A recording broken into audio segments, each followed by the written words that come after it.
Naaresto ng mga kapulisan ang isang mag-asawa sa matagumpay na drug buy-bust operation sa Barangay Binunan, Batad, Iloilo, bandang 2:15 ng hapon nito lamang ika-23 ng Enero taong kasalukuyan. Ang operasyon ay pinangunahan ng Batad Municipal Police Station sa pakikipagtulungan ng mga tauhan ng 2nd Iloilo Police Mobile Force Company at Provincial Drug Enforcement Unit Team 3 ng Iloilo Police Provincial Office. Kinilala ang mga sospek bilang sina alias Nico, 26 na taong gulang, residente ng Estancia, Iloilo, at pansamantalang naninirahan sa Barangay Binunan, Batad, Iloilo, at itinalaga bilang high-valued individual, at alias Shaira, 23 taong gulang, residente ng nasabing barangay, at itinalaga bilang street-level individual. Ayon kay Police Captain John Predic C. Padilla, hepe ng Batad Municipal Police Station, isang malaking sachet ng hinila ang shabu na nagkakalaga ng 476,000 pesos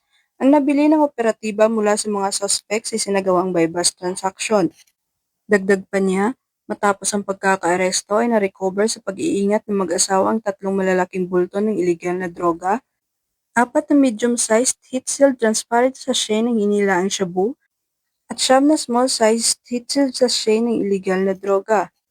Nasa humigit kumulang 1.2 na kilo ang kabuuang bigat ng mga nasamsam na suspected shabu na may standard drug price na umabot sa tinatayang 8,717,600 pesos. Bukod sa iligal na droga, nakumpiska rin ng mga otoridad ang isang malaking glass pipe, 2 medium plastic pipe, isang caliber .45 break type na baril na may isang bala, at iba pang non-drug items. Napag-alaman sa investigasyon na si alias Nico ay kabilang sa Provincial Priority Target List at may kaugnayan umano sa isang kilalang personalidad sa iligal na drug trade na naaresto noong nakaraang taon sa bayan ng Sara. Lumalabas din na ang mga sospek ay kumukuha ng supply ng iligal na droga mula sa Maynila at ipinamamahagi ito sa istansya at iba pang karatig na lugar.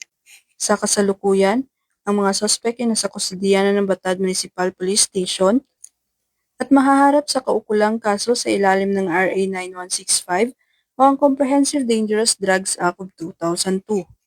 Sa matagumpay na operasyong ito, muling pinagtitibay ng kapulisan ang kanilang pangako na patuloy na paigtingin ang kampanya laban sa iligal na droga upang mapanatiling kapayapaan at kaayusan sa komunidad. Mula dito sa Police Regional Office 6, ako ang inyong Police News Network Correspondent, Patrolman Ledilyn Bansagon, alagad ng batas, taga-taguyod ng Balitang Pulis.